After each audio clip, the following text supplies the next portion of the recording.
Imagine that you're Dan Markel. You're on a short business trip to New York. You get a call from your wife. She tells you she's leaving you. You cut your trip short. You get the first flight home. But as you open the door, you notice the house is weirdly quiet. In September 2012, Dan Markel returned from a business trip to his home in Tallahassee. He came home to an empty house. I mean, effectively a house that had been stripped of its belongings. She took half the chairs and half the furniture. You walk into your bedroom. The bed is still there. And on it, you see a stack of divorce papers. She had moved money from savings accounts. She had taken his uncle's diamond engagement ring, and that was a big deal for him. It was a unique way of being served. They seemed like the perfect couple. Wendi was happy and smiling. They had beautiful children. I am pretty good at detecting these things, more than most people. So I was shocked. But in that podcast she recorded, Wendi made it clear the marriage just wasn't working. I do believe he loved me the best way he knew how. I mean, he didn't like fiction, so why read my novel? In the marriage, there seemed to be a competitive element. Dan Markel was a tenured professor. Wendi was not a tenured professor. You know, things that maybe at first she thought she could live with, it kind of became clear how unhappy it was making her. She felt that she was being asked to keep the home, and while he engaged in his professional pursuits. And she felt that was holding her back, in fact. Danny used to tell me that everyone thought I was such a nice person and such a good person, but he was the only one that knew the truth about what a bad person I was. He was convinced I had deluded everyone but him. I was worried that he was being emotionally abusive towards her, belittling her in a way and making her question herself in a way that I thought was really unkind, and that extended over a long period. For probably a year after it happened, he was focused on just trying to win her back in some way. He found Wendi and bought flowers and kneeled before her, asking her to take him back. And she said no. He did everything he could until she said, absolutely no chance I'm ever coming back.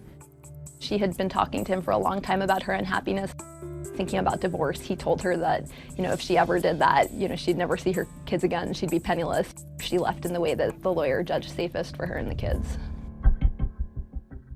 Things turned sour quickly. They were fighting over custody of their kids. Wendi was desperate to get the children out of here. She did not want to live here, you know, liked to have moved to South Florida to be closer to her family. She filed a motion to relocate the children.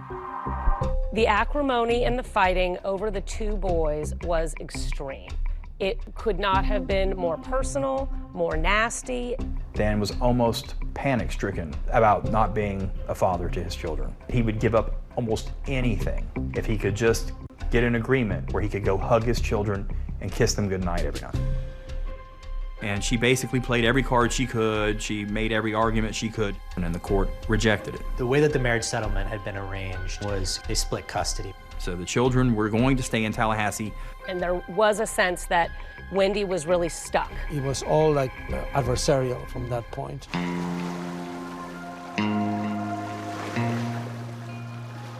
Donna, who's Wendi's mother, grows incensed when she learns that Wendi and her boys won't be able to move closer to her in South Florida.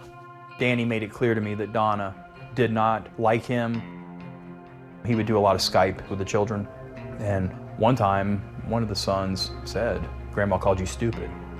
According to emails between Wendi and Donna, really became unhinged. Donna writing these really long, 8,000, 10,000 word emails about how to circumvent this judge's ruling. This is one of the emails from not long after the judge ruled. Donna refers to Dan Markel as gibbers, which is clearly a derogatory term, and I'm not quite sure of its origin.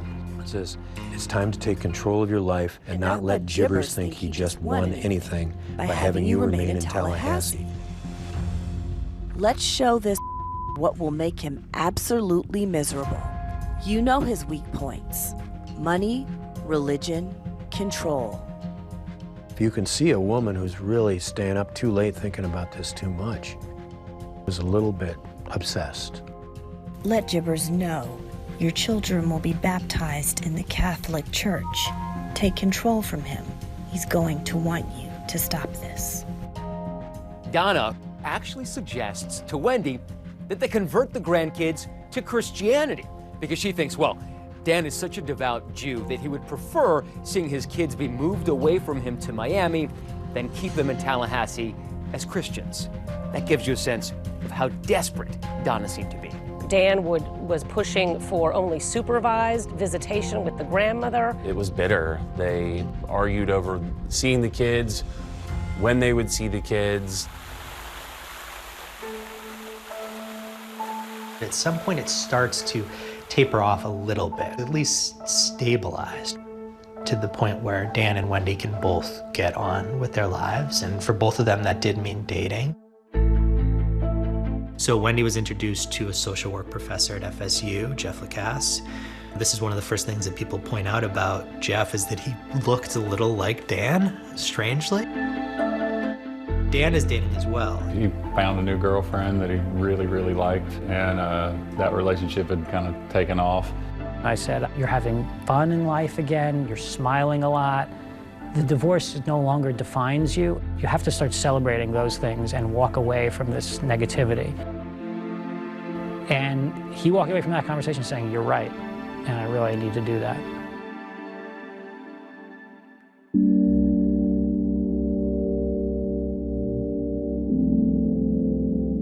July 18th, 2014. It's a little after 11 o'clock in the morning.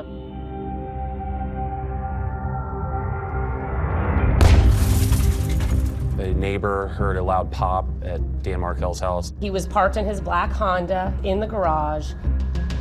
He happened to have been on the phone with a friend of his, so his friend was hearing muffled, he heard some muffled, he heard a voice, and then he heard the shot. A neighbor saw a car pulling out of the driveway and speeding off down the road. 911, what's the address of your emergency? We heard a loud bang and a car pulled away from next door. The driver's side window was all bashed in, and he's got blood all over his head. He had been shot at close range. His face was completely obliterated. Dreaded phone call came in, and they tell me some cockamamie story that my son's been shot. Like, this was like way beyond my dreams even. There was a lot of speculation about who could have been involved.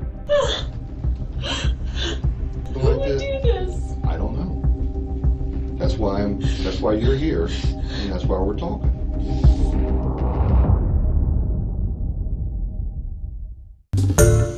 Hi everyone, George Stephanopoulos here. Thanks for checking out the ABC News YouTube channel. If you'd like to get more videos, show highlights, and watch live event coverage, click on the right over here to subscribe to our channel, and don't forget to download the ABC News app for breaking news alerts. Thanks for watching.